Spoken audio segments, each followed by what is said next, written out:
आज शाम को हमारे साथ यहाँ इस प्रेस मीट में आने का बहुत बहुत शुक्रिया।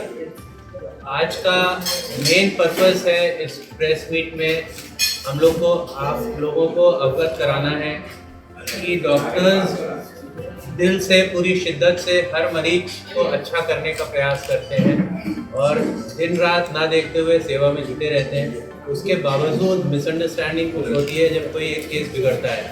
डॉक्टर भगवान नहीं होता है, कभी नहीं चाहता उसका एक पेशेंट का तबीयत खराब हो या किसी कारण से कोई कॉम्प्लिकेशन हो, बट कभी कभी हालात ऐसे हो जाते हैं कि कुछ कारणों से हर पेशेंट को हम एक टाइम में सक्सेसफुल नहीं कर पाते। तो हमारे लाख कोशिशों के बावजूद जब कुछ ऐसा होता है तो हम टाइम टू टाइम पेशेंट को अवगत कराते हैं कि भाई ये प्रॉब्लम हो रहा है, अब इसका ये समाधान है। उसको यदि पेशेंट ना माने उसके बाद भी डॉक्टर पे यदि थोपना चाहे कि उसी की गलती है हमेशा, तो ये कहाँ का इंसाफ और न्याय कहलाएगा। ऐसा ही एक मुद्दा आज सामने आया है। विगत 4-6 महीने से हम परेशानी झेल रहे थे। एक चेयर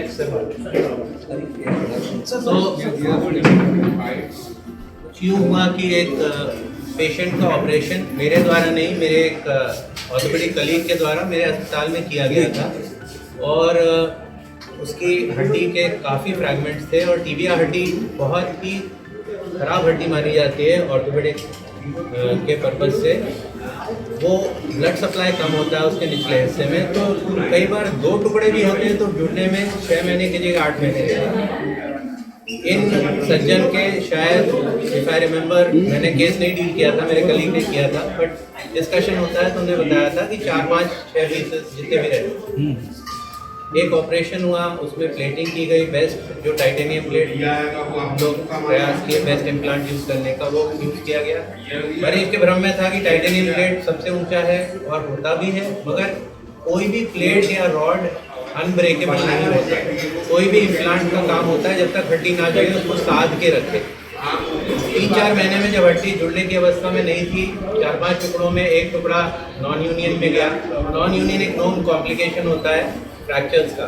वर्ल्ड के बेस्ट सेंटर में होता है, टिबिया हड्डी में होता है और नेक फीमर, ये 2 जगह नोटोरियस है नॉन यूनियन के लिए। नॉन यूनियन में गया, उनको सलाह दी गई इसमें बोन चिप्स भरवा लें, बोन ग्राफ्टिंग बोलते हैं। छोटा सा प्रोसीजर होता है 20 मिनट का। उन्हें मना कर दिया, उनको समझाया गया कि भाई चलिए नहीं, क्योंकि पैर का मामला है, नहीं तो इम्प्लांट फेल। वो चलते रहे और अंत में 8-9 महीने बाद फटीग स्ट्रेस हुआ तो टाइटेनियम प्लेट जवाब दे गई, टूट गई।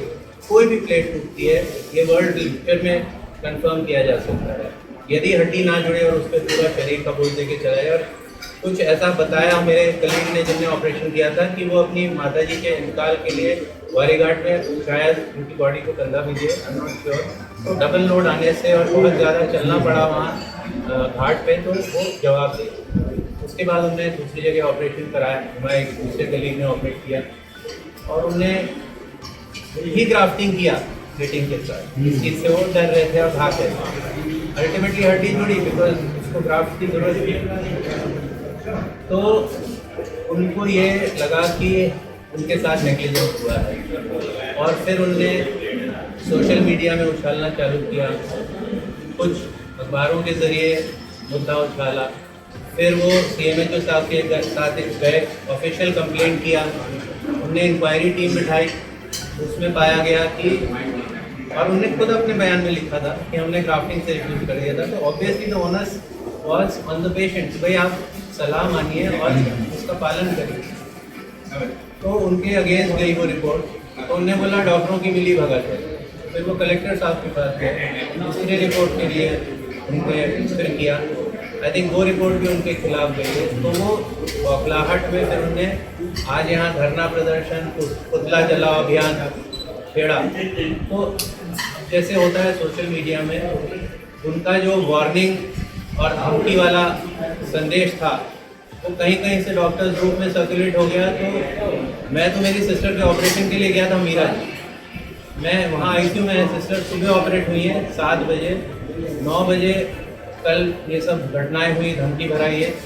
तो सुबह मैं वहाँ से निकला हूँ 10 बजे, 12 बजे फ्लाइट पकड़ के यहाँ आया, फ्लाइट लेट हो गई तो 1:30 बजे मरीज को भी नेग्लिजेंस हुई है तो एक प्रॉपर चैनल बनाया गवर्नमेंट ने, आप उसके थ्रू कंप्लेन कर सकते हैं और केस कोर्ट में जा सकता है। पर इस प्रकार से जहाँ पे उनको समझ आया कि CMHO साहब ने भी क्लीन चिट दी, क्योंकि नॉन यूनियन एक नॉन कॉम्प्लिकेशन है, केवल यहाँ नहीं हुआ, देश भर में जैसे सर ने बताया कहीं भी हो सकता है।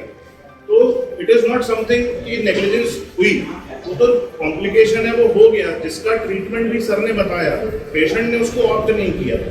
तो ऐसे सिचुएशन में इस प्रकार से ब्लैकमेल करना, पुतला दहन करना, हम इस चीज के खिलाफ हैं। अगर उनका पूरा अधिकार है, उनको लगता है नेग्लिजेंस हुई है, तो वो आंदोलन में इन्वॉल्व होते हैं। वो अक्सर होते हैं तो कुछ बड़े और सिंसियर मुद्दों पे ही होते हैं। कुछ टाइम पहले आपने अगर सिर्फ जबलपुर में देखा हो तो जबलपुर के डॉक्टर्स ने वापस से रैली कब निकाली थी, जब कोलकाता वाला वो मर्डर कांड हुआ था, वो एक मेडिकल छात्रा के साथ हुआ था। यहाँ पर भी हम देखा जाए, देखिए डॉक्टरी एक ऐसा प्रोफेशन होता है जिसके प्रोफेशन में डेथ भी होना इन्वॉल्व है, रिस्क हर पेशेंट में होता है। अब अगर हम उस रिस्क को लेने से डरेंगे तो कॉम्प्लिकेटेड पेशेंट्स को तो हम दाएं बाएं अलग अलग जगह भेजते रहेंगे। मरीज के आने जाने का खर्चा, उसके रिश्तेदार के आने जाने रुकने का खर्चा, ये सब खर्चा किसके ऊपर आएगा? मरीज के ऊपर आएगा। आज अगर आप डॉक्टर्स के पास से वो कॉन्फिडेंस ही छीन लेंगे कि हम कॉम्प्लिकेटेड केसेस को हाथ ही ना लगाएं, तो नुकसान उसमें किसका है? मरीज का है या डॉक्टर का है? डॉक्टर कोई भी, जैसा साहब ने कहा, भगवान नहीं होते हैं, लेकिन पूरी जी जान लगा देते हैं। आप लोग भी अपने प्रोफेशन में आप जी जान लगा देते हैं कि कहीं से भी